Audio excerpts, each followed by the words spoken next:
sustainable in the long run.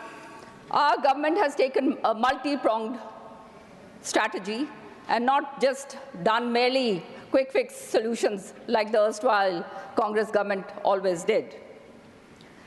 As on 1st January 25, as the new year, during the new year, special package for farmers, the government has increased the allocation under the Prime Minister Pradhan Mantri Fasal Bima Yojana.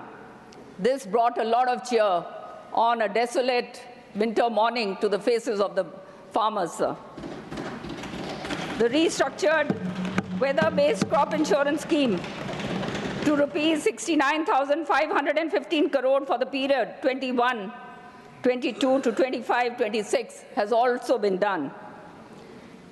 Besides setting up a corpus of rupees 824.77 crore under FIAT, the Fund for Innovation and Technology, the claims of farmers for crop insurance has been given now almost to the tune of 2.25 crores has been settled, which is itself a very unprecedented thing.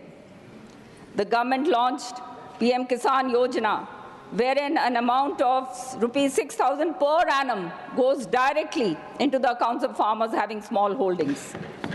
And here I would like to say, sir, that just the other day when I was touring my constituency, I came across some farmers sitting on the roadside, and I stopped my car to have a chat with them.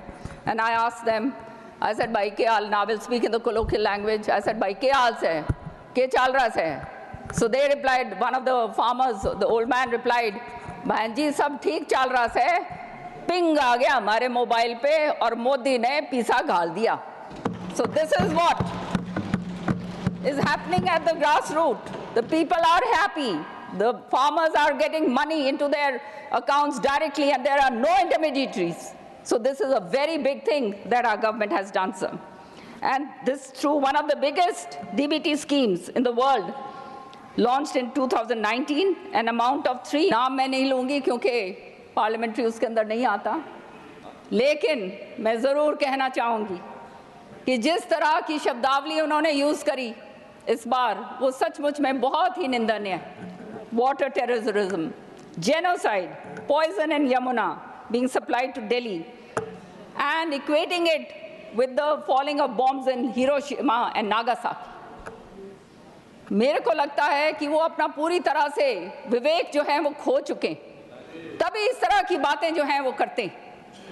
जब उन्हें पता चल गया है कि अब 10 साल पूर्व दिल्ली वाले उनसे ऊब चुके हैं पूरी तरह से, कोई काम उन्होंने नहीं करा, उनकी जमीन खिसक गई है, तब वो इस तरह के अनाब शनाब जो हैं बातें हरियाणा के बारे में कहते हैं. शर्म आनी चाहिए सर, क्योंकि दिल्ली जो है, ये दिल्ली जो है, please take your seat, Delhi जो है ये मिनी इंडिया है.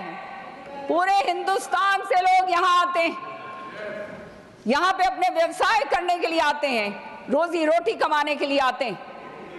और जो वायदे उन्होंने करे दिल्ली वासियों के साथ, जो वायदा खिलाफी करी, वो जो है सचमुच में शर्मनाक. आज दिल्ली की गलियों में चले जाओ, कहने के लिए दिल्ली देश की राजधानी, बड़ी बड़ी हम बात करते हैं. देश विदेशों के अंदर जो है ल्यूटियंस दिल्ली जो है वो दिखती है खाली, लेकिन गलियों के अंदर आप जाइए दिल्ली देहात में, और जो ये बीच की जो हैं छोटी कॉलोनीज, वहां जाकर पता चलता है कि दिल्ली की असलियत क्या है सर. गंदी नालियां, कूड़े से भरे हुए, पूरी तरह से सीवर ओवरफ्लो करता हुआ, प्रदूषित पानी. प्लीज ये मैं बताना चाहती हूँ, प्रदूषित पानी, प्लीज. और उसके साथ साथ सर जा रही है माननीय किरण चौधरी जी, प्रदूषित पानी सर, और वो हाल है आज. मैं अभी लाडोसराय, मेरा भी गांव लाडोसराय है, दिल्ली की बाशिंदा हूँ. मेरा गांव लाडोसराय में कल गई, वहां पर मुझे एक महिला मिली जब मैं दौरा कर रही थी. पॉइंट ऑफ ऑर्डर भाई गोखले जी. माननीय किरण जी, आप अपनी बात रखें. No point of order, please take your seat, please. Honourable sir, आप बोले।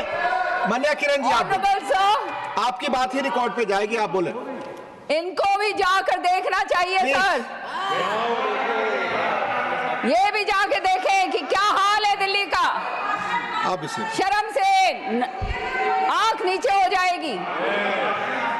और मैं नाम लेके बताना चाहती हूँ, कल लाडोसराय गांव में थी, वहां पे एक महिला मेरे को मिली, बहुत सारी महिलाएं मिली जो इस बात की बातें कर रही थी। और उस महिला ने, उसका नाम है कमलेश गौड़, कल्पना गौड़, उसने दिखाया मुझे एक वीडियो दिखाया सर, जिसमें सारी गलियां से जो है, जो चलने वाली गलियां हैं, वो पानी से लबालब, घरों के अंदर प्रदूषित और बदबूदार पानी अंदर जा रहा है। और जब कहने के लिए जब फोन करते हैं तो कोई सुनवाई नहीं होती। ये हालात आज के दिन दिल्ली में है। चाहे लाडोसराय जाओ, चाहे आप किराड़ी गांव के मुजफ्फरपुर या जो दूसरे गांव हैं उनके अंदर आप जाइए, सारी की सारा एक तरफ से एक कोने तक, एक कोने से लेकर दूसरे कोने तक यही हाल। जो पानी इन्होंने कहा था सरकार ने कि हम पानी तुम्हारे को अच्छा स्वच्छ जल देंगे, दिल्ली जल बोर्ड इनके नीचे आता है। मैं पूछना चाहती हूं कि 6000 करोड़ रुपया जो इन्होंने यमुना की सफाई पे लगा, वो पैसा कहां गया? आज जमुना नदी को देखो तो it is a cesspool of absolute dirt, toxic elements. और ये जो है, ये दिल्ली के लोगों को पिला रहे हैं, ये दिल्ली के लोगों को पिला रहे हैं। और सर, मैं कहना चाहती हूं कि दिल्ली के लोग मजबूरन ये पी रहे हैं। जेब से जिसके पास पैसा है वो तो मिनरल वाटर ले आता है, लेकिन जो गरीब, जो मिनरल वाटर नहीं अफोर्ड कर सकता, वो कहां जाए? बीमारियों से मर रहे हैं। आए यहाँ पर थे कमाई करने के लिए, व्यवसाय करने के लिए और अपने घर पैसा भेजने के लिए, और वो लोग आज जो हैं बुरी हालत के अंदर जो हैं आज सड़ रहे हैं। ये हाल आज हरियाणा, आज ये हाल हमारा आज दिल्ली के अंदर हो रहा है।